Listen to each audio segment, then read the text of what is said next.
Can you remember the time in your own childhood or adolescence when you formulated the desire to be an actor? Was there a point, someone you saw or someone who influenced you? Well, no, I would say it was a gradual thing, as it probably is with most people. It's an unusual choice of occupation for a sort of centrally placed male American. You know, when you're out there in New Jersey, you don't suddenly pop up in the middle of your football practice and say, yes, I'm going to be an actor. You don't, it doesn't do it that way. I probably really started thinking about doing it after I was doing it. And vaguely when I was working at MGM in the cartoon department, a job which I got really mainly to observe movie making because I was sort of starstruck at that time. Still am. Histories of you at school, they relate that your rendering of Managua, Nicaragua, showed people the early talent. How did that, what was Managua, Nicaragua? Managua, Nicaragua was a hit song of the early 40s, actually, in which I sang it in a grammar school variety show in a red and gold crepe paper cape with a sort of bellboy's monkey hat on. I was rather flamboyant, I would say, for a 7-year-old or whatever it was. When you got into movies, those early films, the pre-Easy Rider films, the Roger Corman movies, do they make you wince when you see them on television now? Well, they all make you wince. I mean, I think work of any vintage, because, you know, you embody your own work, makes I would imagine makes anyone wince, or at least it should. I got to do a few things that I actually liked, and I must say that although I was in some of the most dreadful pictures of all time, that I was, and so were all of the people I was working with, trying to do their best under the circumstances, and that's really all you need as a developing actor, is just to be trying to do it well. If you can live with the humiliation of, you know, being in something where it's pretty funny, you know, it's not bad for you.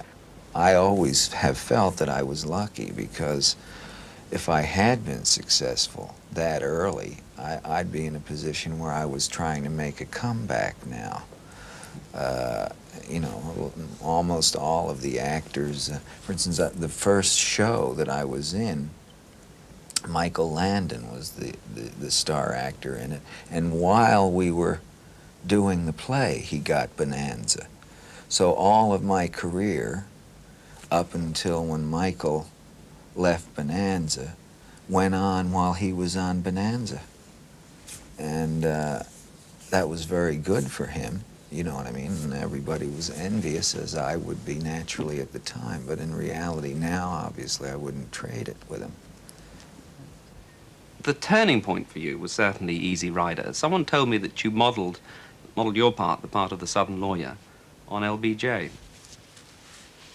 Well, I didn't have the normal length of time that you would have to study a dialect, and since the character was from Texas, and some of the speeches that he had were sort of evangelical, Johnson's speech pattern, and which was familiar to my ear at this time from hearing it and so forth. You know, I mean, I didn't put it out in front as an imitation, but it was something true that I could refer to in terms of a way of talking. But also I wore I wore glasses like I remembered from, you know, my family, my father wearing at that time. Character was supposed to be 42. I sort of remembered what my father's glasses, you know, all kinds of things like that. You mentioned that you modeled your spectacles on your father in Easy Rider. In Five Easy Pieces, there's a scene where you break down in front of your paralyzed father. Were the shades of your own home there? Was there anything realistic about the way you did that scene? Which I understand you were reluctant to do, is that so? Well, I was reluctant to do it because it was a scene that Rafelson, the director, wanted very badly in the picture. And the writer, Carol Eastman, who had also written The Shooting for Monty and I, which was her first piece of professional writing, and this was her second. And I think probably today, it certainly is one of the best, if not the best, pieces of material that I've ever gotten to do, from script form to film result.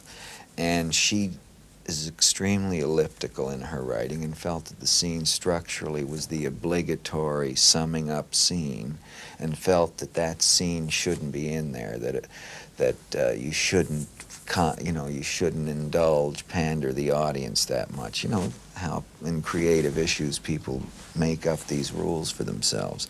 And my loyalties, although normally they would always be with the director in that situation because you're on the spot and the writer is not, I have a deep sentimental attachment to Carol, a long relationship. The film was written sort of out of her impulses about her family and also what she knew about me.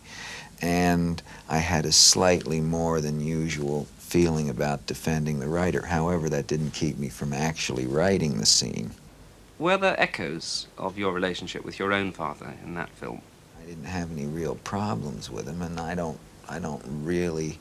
There was a substitute male figure in the house. I have older sisters and married, and he was rather a nice, very mild gentleman, John Jay.